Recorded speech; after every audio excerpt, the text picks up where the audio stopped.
Bonjour à tous, bienvenue dans cette toute nouvelle vidéo sur une idée de scénario pour un film de Kaiju, un spin-off pour Kong Skull Island, j'ai nommé Skull Island, la suite directe du spin-off de Godzilla vs Kong, la guerre des titans dans la Terre creuse.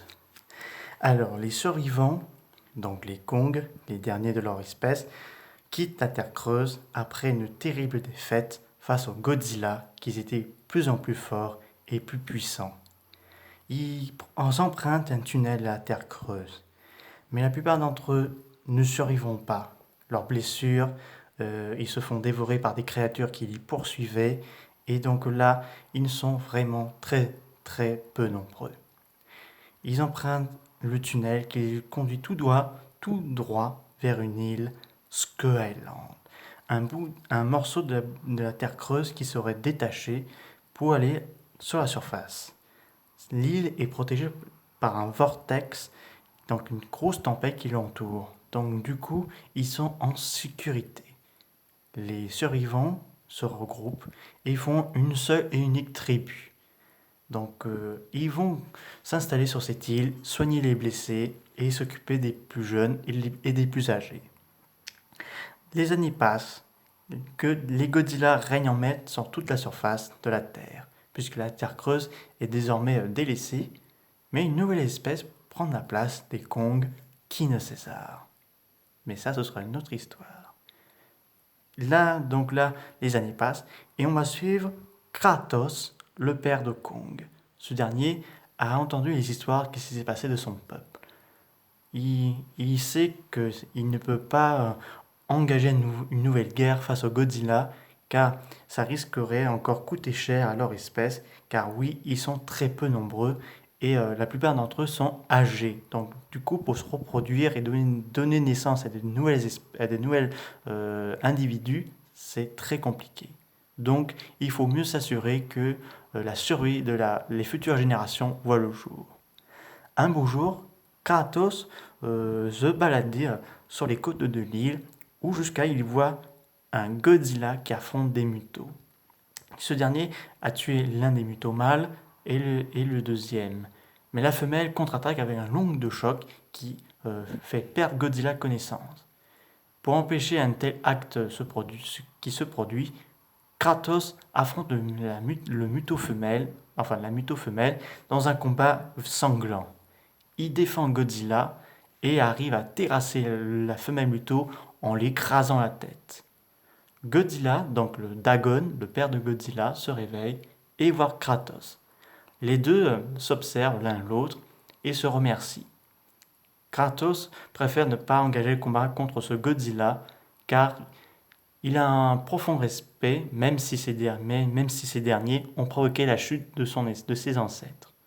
Il retourne chez lui et n'explique pas qu'il a sauvé la vie d'un Godzilla, car ça risque très mal pris par son peuple. Plusieurs années ont passé. À l'extérieur, King Ghidorah a été vaincu par Dagon et le monde semble revenir peu à peu tranquille. Mais sur l'île, un drame va se produire. En effet, sur Skull Island, un groupe de reptiles, les Skullcravels, décide de conquérir Skull Island. Ces créatures d'origine de la Terre creuse voient l'île comme un très bon endroit pour s'installer et se nourrir à volonté. Mais il y a juste un petit problème, ils ont leurs vieux rivaux, les Kong, car les Skullcravels et les Kong sont des ennemis jurés. Le chef des Skullcravels, Ratmarak, décide d'organiser une attaque surprise pendant la nuit. Il rassemble tous ses compagnons. Au même moment, sur l'île, Kratos est devenu adulte et bientôt père d'un futur enfant de sa compagne. Tous les deux veillent que leur tribu se supporte bien. Mais depuis quelque temps, Kratos sent que quelque chose ne va pas à l'extérieur. Il pense que les kaiju que Dagon a mis en hibernation après la bataille de King Ghidorah sont tous réveillés.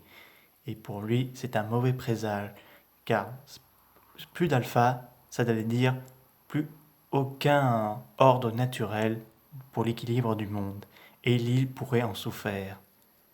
La nuit est tombée, et tout à coup, un rugissement fait trembler la jungle entière. Tous les Kongs se retournent et voient Ragmarak sortir hors de la terre en hurlant, en montant ses crocs acérés et ses griffes de ses pattes déjà prêts pour aiguiser la chair de ses victimes.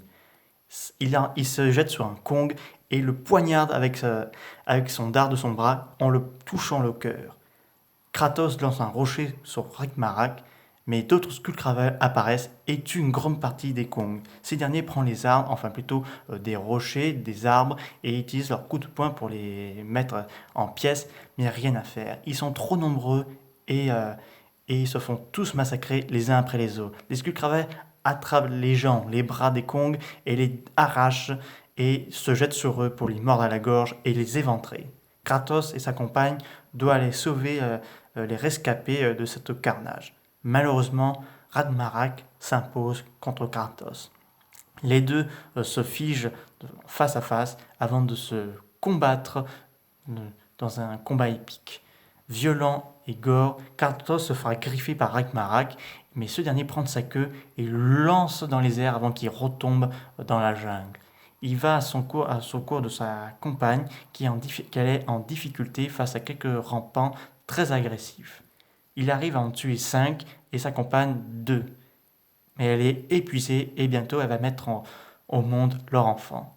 Kratos décide d'évacuer sa compagne car il a vu le corps de tous ses nombreux camarades qui sont déjà morts. Il n'y a plus rien à faire. Il préfère prendre une décision, évacuer sa compagne et quitter l'île. Alors qu'il courait plutôt, en transportant sa compagne, il se fait attraper par Ragmarak et à l'aide de 5 congénères qui l'entraînent dans un tunnel.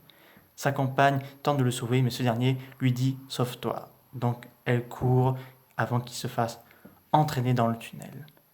Le jour se lève et elle arrive dans un lieu pas désertique, mais un endroit hostile de Skull Island. Mais elle est accueillie par de nombreux Skullcravers qui ont déjà le museau recouvert de sang, car ils ont déjà dévoré ses semblables. Elle se tient prête au combat et les Skullcravers se jettent sur elle alors qu'elle tente tant bien et de mal à s'en sortir, mais elle est rapidement mise au sol par ses agresseurs. Tout à coup, un rocher défonce les Skullcravers et voit apparaître Kratos qui surgit de nulle part et arrive à son secours. Voyant qu'elle ne peut plus se lever parce qu'elle va bientôt mettre bas, il doit affronter Ragmarak qui l'a suivi, qui est prêt à le tuer. Les Skullcravers et Kratos s'affrontent dans un dernier combat sanglant. Au même moment, la compagne de ce dernier mit au monde enfin leur enfant, Kong. Elle est très contente, mais elle voit que son compagnon est en danger. Elle met Kong caché dans les rochers, puis elle va au secours de son compagnon.